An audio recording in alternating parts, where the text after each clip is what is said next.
తెలంగాణ రాష్ట్రంలో అంటే బంజారా సోదరులకి అంటే బంజారా భాష ఏదైతే ఉందో ఆ భాషకి ఒక అద్భుతమైనటువంటి గుర్తింపు లభించేలా తెలంగాణ రాష్ట్రంలో కాంగ్రెస్ పార్టీ ఒక అడుగు అయితే వేసినటువంటి పరిస్థితి. దీని గురించి రవీందర్ నాయక్ గారి వర్షన్ ఏంటో తెలుసుకుందాము. వీరు ప్రజెంట్ ఉమ్మడి వరంగల్ జిల్లా ఎస్టీ సెల్ డిసిసి అధ్యక్షులు అనే స్థాయిలో ఉన్నటువంటి పరిస్థితి.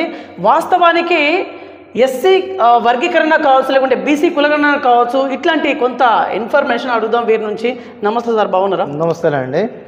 ఓకే సార్, పాయింట్కి వస్తున్నా. చెప్పండి. రాజ్యాంగంలోని 8th షెడ్యూల్లోకి బంజారా భాషని ప్రవేశపెట్టడానికి సన్నాహాలు అయితే కంప్లీట్ అయిపోయినాయి. సో ఇక్కడ అంటే మన తెలంగాణ ప్రభుత్వం అనేది ఏకగ్రీవంగా తీర్మానం చేసేసింది. సో ఇక్కడ మోడీ ప్రభుత్వం దీనికి కనుక యాక్సెప్ట్ చేస్తేనే కదా ఇది యాక్సెప్ట్ అయ్యేది. మోడీ ప్రభుత్వం ఎలాంటి యాంగిల్లో ఉందని మీరు అనుకుంటున్నారు?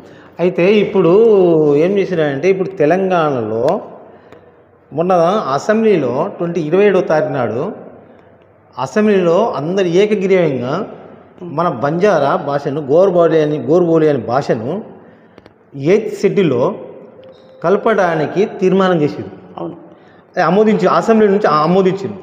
అయితే ఇప్పుడు అది ఆల్రెడీ సెంట్రల్ గవర్నమెంట్కి పంపించింది.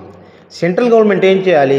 సెంట్రల్ గవర్నమెంట్ ఏం చేయాలంటే అన్ని రాష్ట్రాల్లో కూడా ఇప్పుడు ఈ రాష్ట్రాల నుంచి కూడా పంపించినట్టు అన్ని రాష్ట్రాల్లో నుంచి పంపించాలి.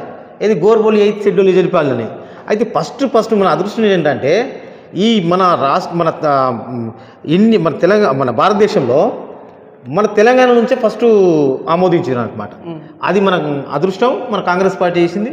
అది కాంగ్రెస్ పార్టీ వల్లనే అవుతుందని చెప్పి మేము అనుకుంటాం. ఇక్కడ కాకపోతే ఇక్కడ పార్లమెంట్లో చర్చ జరగాలి, కేంద్ర ప్రభుత్వం దీన్ని ఆమోదించాలి. చాలా పెద్ద ప్రాసెస్ అయితే ఉంది. ప్రాసెస్ ఉంది, ఇప్పుడు ప్రాసెస్ ఉంది. కానీ 8th షెడ్యూల్ రాజ్యాంగం ప్రకారం రాజ్యాంగం 8th షెడ్యూల్ చేయించినట్టే అది పెద్ద అదృష్టం అది మాకు. ఎందుకంటే ఇక్కడ ఆల్రెడీ ఆమోదించారు. ఇక్కడ ఏం లేదు.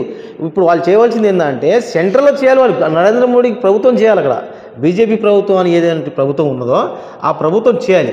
ఆ ప్రభుత్వం చేసి అంటే ప్రతి ఒక్క రాష్ట్రంలో ఇప్పుడు మన రాష్ట్రాలు 29 రాష్ట్రాలు, ఆ రాష్ట్రాల నుంచి వీళ్ళు ఇదే విధంగా అసెంబ్లీలో తీర్మానం చేసి మన గోర్బోలిని 8th షెడ్యూల్లో చేర్పించాలని చెప్పి వీళ్ళు ఆమోదించాలి. ఓకే సార్, ఇప్పుడు బంజారా భాష ఉంది, మన భాష. నేను కూడా ఎస్టీ సామాజిక వర్గం చెందిన వ్యక్తి కాబట్టి మన భాష ఉంది. సార్, ఇప్పుడు మన భాషకి 8th షెడ్యూల్లోకి ప్రవేశపెట్టడం వల్ల ఏంటి ఫెసిలిటీస్, ఏంటి యూజెస్ ఏంటి? అయితే మనకు మన గోర్బోలిని 8th షెడ్యూల్లో చేర్పించడానికి లాభం ఏంటిదంటే మనకు స్పష్టమైన గుర్తింపు వస్తుంది ఫస్ట్. ఎందుకంటే ఇప్పుడు మన తెలంగాణ రాష్ట్రంలో, ఆంధ్ర రాష్ట్రంలో, ఇప్పుడు 2 తెలుగు రాష్ట్రాలు ఎట్లా ఉన్నాయో ఆ రాష్ట్రాల్లో మన భాష కూడా ఇప్పుడు మన తెలుగు మాట్లాడుకుంటున్నాం. ఏది మన ఆంధ్రప్రదేశ్ను మన తెలంగాణలో తెలుగు భాష అని చెప్పి మనం మాతృభాష లెక్క మాట్లాడతాం. అదేవిధంగా మన భాషను అదే తెలంగాణలో ఆ గుర్తింపు అని వస్తే దాని గుర్తింపు అనేది ఇప్పుడు మన తెలుగు భాషకి ఎట్లా గుర్తింపు ఉన్నదో మన భాష కూడా అదే విధంగా గుర్తింపు వస్తుంది. రైట్. సార్, ఇప్పుడు ఎట్టకేళ్ళకి ఇది ఇంకా సంవత్సరాలు పడే అవకాశం ఉందా? సంవత్సరాలని పడేది కాదు. ఇప్పుడు ఎందుకంటే ఇప్పుడు ఆల్రెడీ తెలంగాణ రాష్ట్రం చేసేసింది. ఇప్పుడు వేరే రాష్ట్రాలు కూడా చేస్తే మంచిదని చెప్పి అనుకోండి. వాళ్ళు కూడా పంపించాలి. ఎందుకంటే వాళ్ళు కూడా పంపించిన తర్వాత ఇప్పుడు ఇంకోటి అంటే అన్ని రాష్ట్రాలతో పంపించుకోవాలని చెప్పి ఇప్పుడు అందుకని బీజేపీ ప్రభుత్వాలే ఉన్నాయి. ఇప్పుడు మన తెలంగాణ, ఇప్పుడు మన భారతదేశంలో ఒక 4 రాష్ట్రాలు మాత్రమే మన కాంగ్రెస్ ప్రభుత్వం మనవి ఉన్నాయి. అయితే ఆల్రెడీ ఈ ప్రభుత్వం ఇప్పుడు కర్ణాటక కూడా పంపించేస్తుంది. ఇప్పుడు ఇంకోటి ఏంటంటే ఇప్పుడు బీజేపీ రాష్ట్రాలు ఎక్కువ ఉన్నాయి కాబట్టి ఆ బీజేపీ రాష్ట్రాల నుంచి వాళ్ళే పంపించుకోవాలి. వాళ్ళే ఇన్ఫర్మేషన్ వాళ్ళే తీసుకొని నరేంద్ర మోడీ ప్రభుత్వానికి సెంట్రల్ గవర్నమెంట్ పంపాలి. వాళ్ళు ఎవరు పంపాలి? రాష్ట్రం నుంచి పంపాలి. ఏది మన భారతదేశంలో సెంట్రల్ పంపాలి. సెంట్రల్ పంపితే అది ఆమోదించిన అనుకో మనకు గుర్తింపు ఒకటి లభిస్తుంది. అది కనుక గుర్తింపు వస్తే మనకు ఆ గుర్తింపే వేరు ఉంటుంది. ఇప్పుడు మన తెలుగు భాష ఎట్లా ఉన్నదో మన భాష కూడా అట్లే ఉంటుంది. ఇప్పుడు ప్రతి ఒక్క ఇప్పుడు దానివల్ల ఇప్పుడు ఏంటంటే సబ్జెక్ట్, ఇప్పుడు ఎగ్జాంపుల్ స్కూల్ ఉంది, ఆ స్కూల్లో కూడా మనకు ఒక తెలుగు భాష ఎట్లా ఉన్నదో దాన్ని కూడా ఒక సబ్జెక్ట్ పెడతారు. ఓకే. బంజారా సబ్జెక్ట్ ఒక సపరేట్ బుక్ ఉంటుంది. బుక్ ఉంటుంది. ఇప్పుడు ఏంటంటే ఇప్పుడు మన రాష్ట్రం ఇప్పుడు భారతదేశంలో మన రాష్ట్రం మాత్రమే తెలుగు మాట్లాడుతుంది. మన 2 రాష్ట్రాల్లో మన తెలుగు బుక్కులు ఉన్నాయా లేవా? ఉన్నాయి. సేమ్ ఇట్లనే అది కూడా ఏమైంది అంటే చేర్పించడం వల్ల 8th షెడ్యూల్ చేర్పించడం వల్ల మనకు కూడా స్కూల్లో సబ్జెక్ట్ అని వస్తుంది. అది లిఖితపూర్వకంగా మనకు కూడా సబ్జెక్ట్ ఉంటుంది. తెలుగు బుక్ ఎట్లున్నదో మనకు కూడా అట్లనే ఆ బుక్ కూడా అట్లనే తయారు చేసి పంపు. అదే సబ్జెక్ట్ మీద దానికి ఒక టీచర్ ఉంటాడు, దానికి ఒక ఇది ఉంటుంది, దానికి ఒక సబ్జెక్ట్ ఉంటుంది, దానికి అన్ని అదే సేమ్ ఇప్పుడు ఎట్లా ఉన్నదో తెలుగు భాష ఎట్లా ఉన్నదో, తెలుగు హిందీ ఇంగ్లీష్ ఎట్లా ఉంటుందో దీది కూడా అట్లనే మన తెలుగు ఇప్పుడు మన రాష్ట్రంలో అట్లా మనది కూడా గోర్బోలి అని చెప్పి ఒక బుక్ అనేది ఉంటుంది, రైట్, ఒక సబ్జెక్ట్ ఉంటుంది అన్నమాట. Right right right sir. ఇప్పుడు ఓకే, నెక్స్ట్ ఎస్సీ వర్గీకరణ అయితే అయిపోయింది. ఈ ఎస్సీ వర్గీకరణ పైన కొంత తర్జన భర్జన కూడా జరిగినటువంటి పరిస్థితి మీరు కూడా చూసిల్లు. అవును. ఈ ఎస్సీ వర్గీకరణ పైన మీ అభిప్రాయం ఏంటి? ఎస్సీ వర్గీకరణ అంటే ఇప్పుడు వాళ్ళు కనీసం అంటే 70 సంవత్సరాల నుంచి ఈ వర్గీకరణ చేయాలని చెప్పి 70 సంవత్సరాల నుంచి పోరాడుతారు వాళ్ళు. గత 70 సంవత్సరాల నుంచి పోరాడుతున్నారు. అది మొన్న ఎంఆర్పిఎస్ అని చెప్పి పెట్టుకొని మందకృష్ణ మాదిగ అనే వ్యక్తి ఆ బ్రదర్ ఏం చేసిందంటే దీని మీద బాగా చేసుకొచ్చాడు, ప్రెషర్ చేసుకొచ్చాడు. అక్కడ ఏమైంది, బీజేపీ చేస్తుందని చెప్పి మాటిచ్చి ఆ రోజు బీజేపీ దగ్గర పోయి మాట్లాడాడు. ఇది నరేంద్ర మోడీ దగ్గర మాట్లాడాడు. ఆ పని నరేంద్ర మోడీ దగ్గర ఇప్పుడు ఏంటి, ఇప్పుడు కాంగ్రెస్ ప్రభుత్వం ఇక్కడ మన తెలంగాణలో కాంగ్రెస్ ప్రభుత్వం వచ్చింది, రేవంత్ అన్న సీఎం. అతను డేరుగా మనం చేసుకొని ప్రతి ఒక్కటి ఇప్పుడు ఎస్సీ వర్గీకరణ చేయాలంటే అది ఏ ప్రభుత్వం చేయలేదు.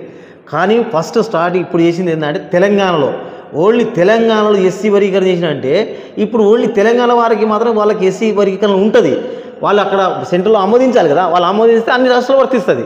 ఒకవేళ కనుక అక్కడ ఆమోదించేదానికి ఓన్లీ అసలు ఇక్కడ మనం తెలంగాణలో ఆమోదించుకున్నాం, అది ఓకే, ఇది అది ఇక్కడ వర్తిస్తుంది, ఇక్కడ మన తెలంగాణ రాష్ట్రంలో వర్తిస్తుంది. కాబట్టి అది చేసుడు అంటే మామూలు ముచ్చట కదా, అది మామూలు అని అంటే అసలు ఎవరు కూడా అంత పెద్ద నిర్ణయం తీసుకోరు. అంత పెద్ద నిర్ణయం అది ఓన్లీ సాధ్యమైంది కాంగ్రెస్ పార్టీ వల్లనే అయింది. అది వేరే పార్టీ ఏ పార్టీ కూడా చేయలేదు. ఆ పార్టీ ఉన్నది కూడా ఓన్లీ పేదల పార్టీ, బడుగు బలహీన వర్గాల పార్టీ. అది ఇప్పటికైనా అర్థం చేసుకోవాలి. ఏది ఈ బీజేపీ పార్టీ వాళ్ళు, బీఆర్ఎస్ పార్టీ వాళ్ళు అని చెప్పి తిరుగుతారు. వాళ్ళు ఇప్పటికైనా అర్థం చేసుకొని ఇలాంటి చేసిన మా ప్రభుత్వం చేయాలని చెప్పి ఇప్పటికీ వాళ్ళ నోటి మీద వాళ్ళు ఏలు పెట్టుకోవాలి. ఇప్పుడు ఏం మాట్లాడకండి అంటే ఎన్ని ఇంత పెద్ద నిర్ణయాలు ఎవరు తీసుకోకుండా ఉన్నామంటే అది ఓన్లీ కాంగ్రెస్ పార్టీ వల్లనే సాధ్యమైంది. అది చెప్పండి. నెక్స్ట్ బీసీ కులగణన, దీని మీద కూడా పెద్ద ప్రకంపనలు సృష్టించడం జరిగింది. అది ఇదని చెప్పేసి తీన్మార్ మల్ల సస్పెన్షన్, అది మీరు కూడా అన్ని చూసాం. ఈ బీసీ కులగణన పైన మీ అభిప్రాయం ఏంటిది? బీసీ కులగణన మీద అభిప్రాయం ఏంటంటే బీసీ కులగణన ఇది ఆల్రెడీ మొన్న బీఆర్ఎస్ ప్రభుత్వం ఒకరోజు సర్వే అని చెప్పి పెట్టింది. అవును, అది బీసీ కులగణన చేద్దామని చెప్పి పెట్టి బీసీ కులగణన లిస్టు వాళ్ళు చేసిన సర్వే లిస్టు కూడా వాళ్ళ దగ్గర లేదు, అంత దాచిపెట్టారు బీఆర్ఎస్ వాళ్ళు. అప్పటికి వాళ్ళు సర్వే చేసిన సర్వే చేసిన ఫైల్ కూడా దొరకకుండా మాయం చేసింది. ఎట్లా తెలుసు మీకు ఇదంతా? అది ఇప్పుడు మీకు చూసినాం, ఇప్పుడు మా ప్రభుత్వం వచ్చినప్పుడు అని చూసినాం, డిపార్ట్మెంట్ చూసినాం కదా. ఇప్పుడు ఏ డిపార్ట్మెంట్ అనేది సర్వే చేసిన డిపార్ట్మెంట్ అని పెట్టినప్పుడు అది మాకు కనబెడతాం కదా. వాళ్ళు ఇప్పుడు ఏంది ఆ లిస్టే లేకుండా చేసారు. ఇప్పుడు ఏంటంటే 55% ఇదని చెప్పి తీర్మాన్ మల్లన అంటాను కదా. తీర్మాన్ మల్లన అనే వ్యక్తి 55% 60% అన్నది కదా, అది మొత్తం రాంగ్. ఎందుకంటే ఇది కులగణన అంటే దాన్ని చేసుకొని డివైడ్ చేసుకొని బీసీ ఎంత వరకు అని చెప్పి ప్రతి ఒక్కడి ఇంటింటికి పోయి ఒక లెక్చరర్కి 150 ఇళ్ళు మాత్రమే ఇచ్చినాం. 150 ఇళ్ళు మాత్రమే చేయాలి. ఆయనకి ఎన్ని రోజులు టైం ఇచ్చారు? 3 నెలలు టైం ఇచ్చారు. 3 నెలలు టైం ఇచ్చుకుంటా అది 150 ఇళ్ళు ఆయన చేసి సర్వే చేసి మళ్ళీ ఆ రోజు లాక్ చేస్తే మళ్ళీ మరో రోజు పోయి ఆ లాక్ తీయలా మళ్ళీ అట్లే ఉన్నాడని చెప్పి వాళ్ళ ఇంటికి పోయి కూర్చొని మీ కులం ఏంటిది, మీ ఇదేంది, మా అది డీటెయిల్స్ మొత్తం తీసుకొని సబ్మిట్ చేస్తే వాళ్ళకి కావాల్సిన 42% వచ్చింది. ఇప్పటికీ 42%కి ఏ ప్రభుత్వం కూడా చేయని పని, అది ఎవరి వల్ల కాని పని అది. ఎందుకంటే వాళ్ళు కులగణన చేసిన కానీ ఇప్పుడు ఎంత అంటే గత 40-50 సంవత్సరాలు అవుతుంది, 50 సంవత్సరాలు అవుతుంది వాళ్ళ కులగణన కాక. అప్పటి నుంచి అదే ఇప్పుడు ఏంటంటే ఇంతకుముందు కూడా బీసీ రిజర్వేషన్ 29కి ఉండే, 33%కి ఉండే. 33% నుంచి ఎక్కడ తీసుకుపోయాడు సార్? 25%కి తీసుకుపోయాడు. 25% తీసుకుపోయాడు. ఎవరు? కేసీఆర్, బీఆర్ఎస్ ప్రభుత్వం, కేసీఆర్. అంటే అప్పుడు కాంగ్రెస్ గవర్నమెంట్ అప్పుడు చేసింది కులగణన అనేది 33% ఉండే, ఏది 30 సంవత్సరాల కింద. ఇప్పుడు ఈ మధ్యలో ఈ 10 సంవత్సరాల్లో ఈ రిజర్వేషన్ తగ్గించేసి 25% పెట్టిండు. ఇప్పుడు ఆ ఇంటిని సర్వే చేసి అదే 42% ఇచ్చిన ఘనత ఓన్లీ కాంగ్రెస్ పార్టీది, అదే రేవంత్ రెడ్డి ఘనత అది. సార్ అలాగే ఆదివాసీ కాంగ్రెస్ ట్రైనింగ్ సెంటర్లు అని చెప్పేసి ఈ మధ్యలో వినిపిస్తా ఉంది వరంగల్ జిల్లాలో. అసలు దాని గురించి ఏం చెప్తారు? ట్రైనింగ్ సెంటర్ ఎక్కడ ఉంది, ఏ రోజున ఓపెనింగ్ ఉంటుంది, మొత్తం చెప్పండి ఒకసారి. అయితే ఇది జైపూర్లో మన రాహుల్ గాంధీ గారు అక్కడ సభలో ఏమన్నారంటే ఎస్సీ ఎస్టీ బీసీ మైనార్టీ ఈ వర్గాలకి వాళ్లకు ట్రైనింగ్ ఇచ్చేసి, ఏది ట్రైనింగ్ అంటే ఈ పార్టీ మీద అవగాహన కల్పించి వాళ్ళ హక్కులు వాళ్ళకు ఎలాంటి హక్కులు ఉన్నాయని చెప్పి చేసి వాళ్ళ హక్కులను వాళ్ళకు ఎక్స్ప్లెయిన్ చేసి వాళ్ళకు తెలిసే విధంగా ఈ పార్టీ. ఇప్పుడు పీసా చట్టం ఉన్నా అనుకో, పీసా చట్టం అనేది ఎవరికి తెలియదు. ఆ పీసా చట్టం గురించి వివరిస్తాం ఆ ట్రైనింగ్ క్యాంపులో. మన ఏంటంటే జై బాపు, జై భీమ్, జై సంవిధాన్, జై జగత్ అనేది మా వినాదం. ఆ వినాదం ప్రకారం మేము జై బాపు, జై భీమ్, జై సంవిధాన్, జై జగత్ అనే ఆ వినాదం మీద ఇది మా వినాదం. అయితే ఈ విధానంలో ఇప్పుడు ఏంటంటే ఇప్పుడు ఆదివాసీ కాంగ్రెస్ ఇప్పుడు లీడర్స్ ఉన్నారు. అయితే వాళ్లకు ఏం చేయాలి అంటే ఈ పార్టీలు ఇప్పుడు మనకు ఎలాంటి ఇది ఉంది, ఈ పార్టీ మీద ఎలాంటి సిద్ధాంతాలు ఉంటాయి, ఎలాంటి ఇది ఉంటాయి అంటే ఇప్పుడు పీసా చట్టం ఉంది ఎగ్జాంపుల్. ఆ పీసా చట్టం మీద ఎలాంటి హక్కులు ఉంటాయి, ఈ హక్కుల గురించి, మన హక్కుల గురించి, మన ఇప్పుడు ఎంఆర్ఓ ఆఫీసులో ఏమైనా ప్రాబ్లం ఉన్నప్పుడు ఎలాంటి వివరణలతో మనం ముందుకు పోతే అది సాల్వ్ అవుతుంది అని చెప్పి దాని మీద వీళ్ళు అవగాహన కల్పిస్తారు. దాంట్లో ఆ సెంటర్లో మరి ఎవరెవరు వస్తారంటే నేను చెప్తాను. చెప్పండి. అది ఆ సెంటర్ ట్రైనింగ్ ఇవ్వడానికి ఇప్పుడు మాకైతే ఇప్పుడు రాష్ట్రంలో అయింది. మీది తెలంగాణ రాష్ట్రంలో మొట్టమొదటిగా ఇప్పుడే మాకు ఆదివాసీ కాంగ్రెస్ ట్రైనింగ్ క్యాంప్ అనేది ఫస్ట్ మనకు ఇప్పుడు మన ఆల్ ఇండియాలో జరిగే క్యాంపు మన తెలంగాణలో జరిగింది ఫస్ట్. ఇది ఎక్కడ జరిగిందంటే నాగార్జున సాగర్లో 7 రోజులు మాత్రం నాగార్జున సాగర్ జరిగింది. అక్కడ ట్రైనింగ్ క్యాంప్లో మాకు ట్రైనింగ్ క్లాస్ ఇవ్వడానికి నేను వెళ్ళాను. అక్కడ ఇవ్వడానికి ఫస్ట్ ఆఫ్ ఆల్ ఇప్పుడు Meenakshi Natarajan madam, Rahul ball sir, Sachin రావు సార్, మన ప్రొఫెసర్ కంచైలా సార్, చాలామంది ప్రొఫెసర్స్ వస్తారు. ఇప్పుడైతే ఈ సిడబ్ల్యూసీలో అయితే మనకైతే మన మీనాక్షి మేడం వచ్చింది, అండ్ మళ్ళా రాహుల్ బోల్ సార్ వచ్చిండు, మళ్ళీ సచిన్ రావు సార్ వచ్చిండు. దీనికి మొత్తం చేసేది అధ్యక్షుని మొత్తం మనం బెల్లే నాయక్ అన్న, ఏది ట్రైకార్ చైర్మన్, ఇప్పుడు ప్రస్తుతం ట్రైకార్ చైర్మన్. ఇప్పుడు ఏంటంటే మాకు ఆదివాసీ కాంగ్రెస్ చైర్మన్ ఆయనే, ఏది టీపీసీసీలో తెలంగాణ రాష్ట్రానికి ఆదివాసీ కాంగ్రెస్ చైర్మన్. మళ్ళీ మన ఏఐసిసిలో ఆదివాసీ కాంగ్రెస్ వైస్ ప్రెసిడెంట్. ఇప్పుడు ట్రైకార్ చైర్మన్గా పనిచేస్తున్నారు. కానీ అతనే మోటివేట్ చేసి ఆయనే అధ్యక్షతనే ఆ మీటింగ్ ఏర్పాటు చేయడం జరిగింది. ఆ ట్రైనింగ్ క్యాంపులో నేను కూడా మన వరంగల్ డిస్టిక్ నుంచి నేను ఒక్కని వెళ్ళాను. ఇప్పుడు ఇక్కడ డేట్ చెప్పాను. ఇప్పుడు వరంగల్ డిస్టిక్ నుంచి మనం ఇప్పుడు ఆల్రెడీ ఏంటంటే ఇప్పుడు మహబూబ్నగర్ అయిపోయింది, మహబూబ్నగర్ ఉమ్మడి జిల్లా అయిపోయింది, ఉమ్మడి జిల్లాల వైజ్గా చేరుతున్నారు. ఇప్పుడు మహబూబ్నగర్ జిల్లా ఉమ్మడి జిల్లా అయిపోయింది, రంగారెడ్డి జిల్లా ఉమ్మడి జిల్లా అయిపోయింది. ఇప్పుడు మొన్న వికారాబాద్లో జరిగింది. ప్రతి ఒక్క జిల్లాకు 3 రోజులు ట్రైనింగ్ ఉంటుంది. ఆ 3 రోజుల ట్రైనింగ్లో మళ్ళీ ఇంట్రెస్ట్ ఉన్న వాళ్ళు మంచిగా అంటే కాంగ్రెస్ పార్టీకి అనుకూలంగా చేసుకొని కాంగ్రెస్ వాదిగా ఉండే వాళ్ళు అయితే ఈ క్యాంపస్ ఆల్రెడీ పేర్లు కూడా సెలెక్ట్ చేసినాము. మన డిస్టిక్ నుంచి ఒక 350 నేమ్ అయితే వచ్చినాయి, 350 పేర్లు వచ్చినాయి. ఆ పేర్లకి మేము ఎవరెవరికి సెలెక్ట్ చేయాలని చెప్పి మా అధిష్టానం చేస్తుంది అక్కడ, ఇక మాది కాదు. ఆ ట్రైనింగ్ క్యాంపులో ఐడి కార్డు ఇస్తారు, ఒక బుక్ ఇస్తారు, ఒక పెన్ ఇస్తారు, ఒక పేపర్ అన్నీ ఇస్తారు. దాని ప్రకారం మనం నోట్ చేసుకుంటా వాళ్ళ క్లాస్ చెప్పింది వినుకుంటూ ఉండాలి. ఎందుకంటే వాళ్ళ క్లాస్ చెప్పేది ఏంటంటే మన రాజ్యాంగం మీద అవగాహన కల్పిస్తారు. ఆ రాజ్యాంగం చట్టం ఇప్పుడు జై బాపు, జై భీమ్, జై సంవిధాన్ అంటే రాజ్యాంగమే. ఆ రాజ్యాంగం కాబట్టి దాని రాజ్యాంగాన్ని ఎట్లా కాపాడాలి మనం? ఇప్పుడు రాజ్యాంగం అంటే రాజ్యాంగాన్ని మనం ఏదో వద్దని చెప్పి మన సెంట్రల్ గవర్నమెంట్ నరేంద్ర మోడీ ప్రభుత్వం చెప్తాంది. మరి రాజ్యాంగం తీసేస్తే మనకి ఎలాంటి హక్కులు ఉంటాయి? ఏం హక్కులు ఉండవు. కాబట్టి అది ఓన్లీ ఏంటంటే అగ్రకులాల ఆలోచనలు అవి. కాబట్టి మన ఎస్టీ ఎస్సీ మైనారిటీ ఈ కులాల వాయిగా చూస్తే ఏంటంటే మనకు అన్యాయం జరుగుతుంది. ఏది ఈ రాజ్యాంగం మీద వ్యతిరేకత కనుక వస్తుంది వాళ్ళు చేస్తే. ఎందుకంటే వాళ్ళు చేయవలసిన వాళ్ళు ఇప్పుడు ప్రయత్నిస్తుంది అదే. ఇంకోటి ఏంటంటే ఇప్పుడు గుడిలో అని చెప్పి ఎగ్జాంపుల్ చెప్తున్నాం. మన ఇంట్లో ఎల్లమ్మ ఉంటుంది, పుల్లమ్మ ఉంటుంది, మైసమ్మ ఉంటుంది, పోచమ్మ ఉంటుంది, మన ఊళ్ళో పోతే ఏందో మన బొడ్రాయి ఉంటుంది. అయితే ఇవన్నీ మనం ఈ దేవతలను మొక్కుతాం, మనం ఈ దేవతలను మొక్కుతాం, ఈ ఆటలను మొత్తం అన్నీ చేస్తాం. అయితే వాళ్ళది ఏంటంటే జై శ్రీరామ్ జై శ్రీరామ్ అంటే జై శ్రీరామ్ అనే దేవుడు మనకు కూడా ఉన్నాడు, మనం కూడా చేస్తూ ఉంటాం. జై శ్రీరామ్ అంటే ఇప్పుడు దేవుళ్ళని ముందు పెట్టుకొని వాళ్ళు రాజకీయం చేస్తారు. అయితే వీళ్ళు ఏంటంటే వాళ్ళకి ఇప్పుడు ఏంటంటే ఇప్పుడు జై శ్రీరామ్ అనుకుంటూ వచ్చి వీళ్ళు వచ్చేసింది ఆర్ఎస్ఎస్ వాళ్ళు తయారై ఈ దేవత వద్దు ఇది వద్దు అని చెప్పి మనం ఇది ఉండాలి అది ఉండాలని చెప్తున్నారు.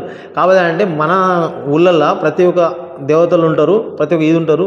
కాబట్టి అంటే వాళ్ళు జై శ్రీరామ్ అనుకుంటా మనకు ఏదో నాన్ వెజ్ తినకుండా ఏదో ఇది చేయకుండా అది చేయకుండా ఉంటారు. కానీ అది వాళ్ళకి కరెక్ట్ కాదు. ఇప్పుడు ఆర్ఎస్ఎస్ వాళ్ళు మొత్తం తయారవుతారు అంటే వేరే అంటే వాళ్ళ ఇప్పుడు బీజేపీ పార్టీ బీఆర్ఎస్ పార్టీ అని కాదు, వేరే వాళ్ళు కోయిట్ పట్టుకున్నారు. అంటే ఒక్కొక్కరు వాళ్ళు social media dummy social media చేస్తున్నారు. దీంట్లో వాళ్ళు ప్రచారం చేస్తున్నారు. విలేజ్లో పోయి ప్రతి ఒక్కళ్ళని ఇట్లా మార్చే ప్రయత్నం చేస్తున్నారు. ఇప్పుడు మనం గోర్ భయం ఉన్నాం, ఆ గోర్ బంజాలకి వాళ్ళు ఇప్పుడు మన సిద్ధాంతం ఏది, మనకు భవానీ ఉంటుంది, మన భవానీ ఉంటుంది, మనం తీజ్ ఉంటుంది, శివలను జయంతి అట్లా ఉంటాయి మరి. అయితే వాళ్ళు భవానీ ఇట్లా ఏమవుతుంది, భవానీ అనేది మనకు కులదేవత. కులదేవతతో మనం అయ్యాకంటే మన కులదేవత కాదు ఇది కాదు అని చెప్పి వాళ్ళు అగనిష్గా మాట్లాడుతూ ఉంటారు. వరంగల్లో డేట్ యాక్చువల్లీ ఇప్పుడు ఎందుకంటే వరంగల్లో హన్మకొండలో హరిత హోటల్ 50 రూమ్లు బుక్ చేసినాము. 50 రూమ్లు హాలు ఏసీ రూమ్లు బుక్ చేసినాము. ట్రైనింగ్ క్యాంప్కి మేడం వస్తుంది, మనం బెల్లియా నాయక్ అన్న ఆధ్వర్యం నడుతుంది. ఇక్కడ నేను ఉమ్మడి జిల్లా నుంచి నేను కోఆర్డినేటర్గా పనిచేస్తున్నా. ఇది ట్రైనింగ్ క్యాంప్కి ఈ వరంగల్ జిల్లా మొత్తం వరంగల్ ఉమ్మడి జిల్లా మొత్తం నేనే చూసుకుంటున్నా, కోఆర్డినేటర్గా నేనే పనిచేస్తున్నా. ఇప్పుడు ఇది ఏంటంటే 19, 20, 21 3 డేస్ ఉంటుంది. 3 డేస్ ఇక్కడే ఉండాలి, ఇక్కడే పడుకోవాలి, ఇక్కడే రూమ్స్లో ఉండాలి. వాళ్ళకు ఏమో ఇది అనో భోజనం మొత్తం మాదే, మేమే చూసుకుంటున్నాం. అది ఇప్పుడు ఏంటంటే ఆ ట్రైనింగ్ క్యాంప్కి ముఖ్య అతిథిగా మన నటరాజన్ మేడం వస్తుంది, మన మీనాక్షి నటరాజన్ మేడం వస్తుంది. ఇక వాళ్ళ అప్పుడు మన లోకల్ ఎమ్మెల్యేస్ ఉంటారు, ఆ లోకల్ ఎమ్మెల్యేస్ కూడా అందరూ వచ్చిపోతూ ఉంటారు. వాళ్ళు కూడా వాయిస్ ఇస్తారు, వాళ్ళ వాయిస్ కూడా మేము వింటాము. వాళ్ళ వాయిస్ కూడా మేము ఎక్స్ప్లెయిన్ చేసి వాళ్ళకి ఏమి అంటే వాళ్ళు ఏ వాయిస్ మీద రేజ్ చేస్తారు. మేము వచ్చేసి 200 మెంబర్స్ ఉంటారు. ట్రైన్ 200 మెంబర్స్ ఉంటారు. ఓన్లీ ఉమ్మడి వరంగల్ జిల్లా అంటే ఓన్లీ కాంగ్రెస్ అభ్యర్థి మాత్రమే. 200 మెంబర్స్. మండలానికి ఒక్కసారి చూసుకుంటే మండలానికి మేము 3 మెంబర్స్కు సెలెక్ట్ చేస్తున్నాము. ఆ మండలానికి ఇప్పుడు మన 74 మండలాలు ఉన్నాయి. ఆ 74 మండలం ఇందులో ఎవరైనా ఏం కాదు క్యాస్ట్ చూస్తున్నారు లేదు, ఓన్లీ కోయా అంటే ఓన్లీ ఆదివాసీ కాంగ్రెస్ వాళ్ళే మాత్రమే. ఆదివాసీ కాంగ్రెస్ అంటే మనకి ఇప్పుడు అయిందంటే మనకు మనం ఆదివాసీ అంటే మన కాంగ్రెస్ పార్టీలో మనం ఆదివాసీ కాంగ్రెస్ అంటే మన ఓన్లీ ఎస్టీ వరకు ఎస్టీ కమ్యూనిటీ వాళ్ళు మాత్రమే వస్తారు. మళ్ళీ ఎస్సీ కమ్యూనిటీ అయిపోయిన తర్వాత మళ్ళీ అదే విధంగా మళ్ళీ కరీంనగర్ ఉమ్మడి జిల్లాని పెట్టుకుంటాం. అట్లా ఉమ్మడి జిల్లా అట్లా పెట్టుకుంటే వెళ్తాం. అన్నీ ఇప్పుడు 11 మాత్రం ఓన్లీ ఎస్టీ కమ్యూనిటీ. అలా కోయాగోండు అందరూ కోయాగోండు ఎరకల బోతిగలన్నీ ఉంటారు, అందరూ ఉంటారు. ఎస్టీ కమ్యూనిటీకి చెందిన 33 తెగలు ఖచ్చితంగా ఉంటారు అన్నట్టు మా దాంట్లో. ఖచ్చితంగా ఉంటారు. అంటే ఇప్పుడు వరంగల్ జిల్లాలో ఎగ్జాంపుల్ చెప్తున్నా, మన దగ్గర వాళ్ళు లేరు, గుత్తుకోయలు అని ఇక్కడ ఉండరు, వాళ్ళు ఎక్కువ ఉన్నారు. కానీ వాళ్ళు కూడా మన దాంట్లో ఉంటారు కాబట్టి ఇక్కడ రారు వాళ్ళు. అయితే ఇప్పుడు ఏంటంటే ఆదిలాబాద్ సైడ్ ఉంటారు వాళ్ళు కూడా. అంటే మొత్తం చెప్పాలంటే ఇప్పుడు మన ఏంటంటే మన తెగలు ఎస్టీకి చెందిన తెగలన్నీ వస్తాయి. Right sir, last and final question. మీ ప్రజాపాలన 14 నెలలు అవుతుంది. ఏం చేసిల్లు సార్ మీరు 14 నెలల్లో? ఏం చేసిల్లు మొత్తం ఒకసారి చెప్పండి. ఏం చేయలేదు, బస్సు ఒకటే తిరుగుతుందని చెప్పేసి అందరూ అంటా ఉన్నారు. ఏం చెప్తారు? చెప్పేది నేను చెప్తాను. 14 నెలల్లో ఇప్పుడు బస్సు ఒకటి ఫస్ట్ స్టార్టింగ్లో బస్సు ఇచ్చేసినాం. ఇప్పుడు కరెంట్ అనేది 200 యూనిట్లు మాత్రం ఫ్రీగా. ఇప్పుడు గ్యాస్ 500 అన్నాం, గ్యాస్ 500 వస్తుంది, కరెంటు ఫ్రీ వస్తుంది. ఇప్పుడు రైతు బంధు ఆల్రెడీ రన్నింగ్లో అయిపోతుంది. ఇప్పుడు ఏంటంటే ఇప్పుడు రుణమాఫీ అని 2 lakhs వరకు 2 lakhs వరకు మాత్రం మొత్తం టోటల్గా 90% వరకు అయిపోయింది.